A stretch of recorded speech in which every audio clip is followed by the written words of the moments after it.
Qui est le plus rapide? À Tombouctou, au Mali, cette question ne passionne pas seulement les enfants qui jouent dans la rue. C'est également le cas de Bintou Cissé, assistante technique de la région de Tombouctou pour la sauvegarde des manuscrits. Elle se livre quotidiennement à une course contre la montre contre les trafiquants et les voleurs de livres. Bintou Cissé fait du porte-à-porte pour retrouver des ouvrages oubliés. Elle en a trouvé déjà de très anciens, datant du 15e et 16e siècle et même du 10e siècle. Pourtant, les trafiquants ont miné le terrain. On avait trouvé déjà qu'il y avait dans la zone des gens qui prospectaient déjà les détenteurs, qui cherchaient déjà à connaître les détenteurs, qui cherchaient déjà à déposséder les détenteurs de leurs manuscrits. Donc ça, ce n'était pas une tâche aisée. Ça ne nous a pas facilité la tâche. Il y avait la méfiance qui était là. Les gens ne voulaient pas nous ouvrir leurs portes. Réussir à se faire ouvrir les portes, c'est un travail de longue haleine pour Bintou Cissé et l'équipe avec qui elle parcourt la région. Entre le 14e et 16e siècle, Tombouctou était la capitale du savoir et de la culture de la région. Les manuscrits conservés au sein des familles depuis des générations grâce au climat sec sont des trésors inestimables du patrimoine de l'humanité. Et le pillage de ce patrimoine est un souci que partage Ali Ould Sidi, chef de la mission culturelle de la région de Tombouctou. Il y a une exportation illicite de nos biens qui se passe. Mais nous sommes en train de prendre des dispositions par rapport à ça, pour arrêter cette hémorragie intellectuelle des manuscrits de Tombouctou et de sa région. Je pense que le projet de numérisation des manuscrits qui sera développé par la région Alpes et la région de Tombouctou va constituer aussi un frein au pillage, à l'exportation illicite de ces biens-là.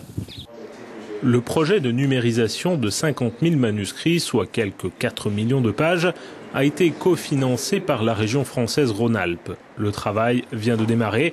Une fois numérisés, inventoriés et sécurisés, les manuscrits seront accessibles aux chercheurs et ainsi protégés contre les voleurs. Parmi le travail titanesque à accomplir, il faut vaincre les voraces termites qui se sont nourris sans scrupule de ces dernières traces de la civilisation afro-musulmane dans laquelle s'est développé Tombouctou. Donc ça, c'est une perte du patrimoine, de la moitié des choses du patrimoine d'un peuple.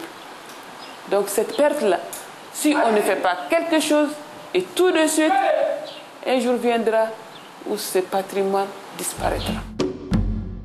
Tombouctou est le trait d'union entre l'Afrique subsaharienne et le Maghreb.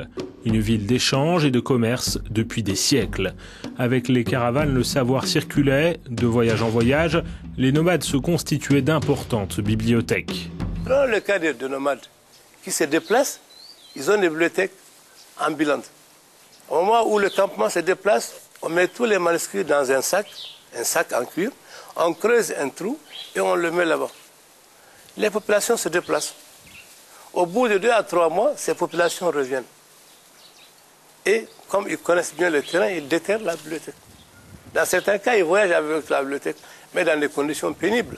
J'ai constaté que vos manuscrits sont attaqués soit par l'eau ou bien par les termites. Oui. Voilà. Ça, c'est l'effet de l'eau. Ça, c'est l'effet de l'eau. Et ça, c'est l'effet des termites. Oui. Pour restaurer les manuscrits rongés et troués, il faut fabriquer du papier à l'ancienne. Autour du projet, tout un savoir-faire artisanal s'est constitué, un savoir-faire qui renoue avec la tradition pluriséculaire de Tombouctou de cité du savoir et de l'écriture. Donc vous avez différentes qualités. Oui. Nous avons formé plus de 500 jeunes, femmes de jeunes qui sont partout à Tombouctou, qui sont en train de faire les catalogages des manuscrits. C'est dans les bibliothèques privées. Et nous avons une équipe de femmes qui sont là présentement, qui sont en train de faire la restauration du manuscrit.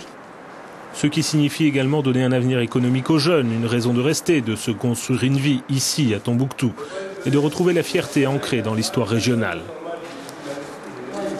Au XVe siècle, Tombouctou, ville phare de la diversité culturelle, abrita la première université de l'Afrique subsaharienne. Les manuscrits en témoignent. Ces livres portent sur tous les domaines de la religion aux arts, en passant par les sciences naturelles, la pharmacopée, l'astronomie, l'astrologie, les mathématiques, le commerce et même la musique. Ce projet porte l'espoir de conduire au développement d'un tourisme culturel, que toute une économie puisse reposer sur ces manuscrits, les métiers et le savoir-faire qui leur sont associés. Prenons maintenant la direction de l'Europe, de la France, pays qui préside actuellement le Conseil européen. pour arriver à Charbonnières-les-Bains, près de Lyon, dans la région Rhône-Alpes. Jean-Philippe Bayon, vice-président de la région en charge de la coopération décentralisée, a noué des relations étroites avec les régions partenaires en Afrique. Pour une réunion technique sur la coopération décentralisée telle que la pratique la région Rhône-Alpes, j'appelle ceci la diplomatie de l'action. C'est du concret. Ce sont deux populations de deux régions différentes qui échangent sur l'avenir qu'ils donnent à leur territoire.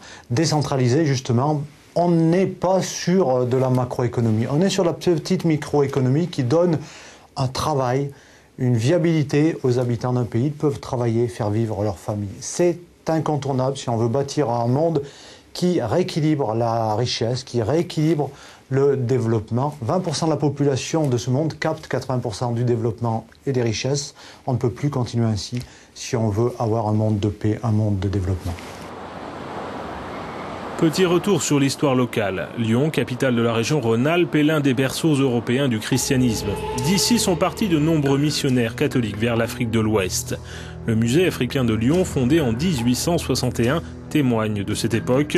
Le musée détient plus de 6000 pièces et accueille plus de 12 000 visiteurs chaque année.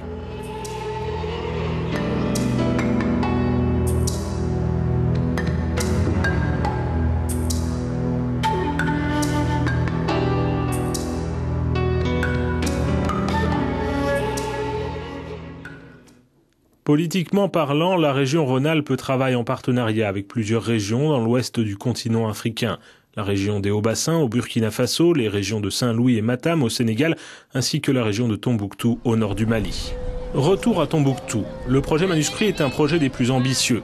Élaboration d'une bibliothèque numérique, création d'un pôle de compétences regroupant un centre d'études supérieures de l'écrit et des arts graphiques.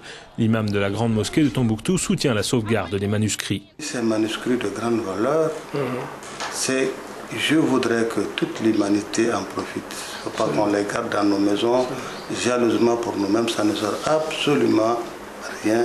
Parce qu'au fil du temps, ça va se réduire en cendres, en poussière. Et là, c'est toute l'humanité qui va perdre. Cet automne, les ministres européens du développement se pencheront sur la coopération décentralisée. La coopération au niveau supérieur, c'est-à-dire entre États, fait parfois perdre du temps et de l'argent. A contrario, l'aide directe de ville à ville ou de région à région semble plus efficace. La coopération décentralisée, à l'image du projet des manuscrits de Tombouctou, semble apparaître comme un modèle à développer.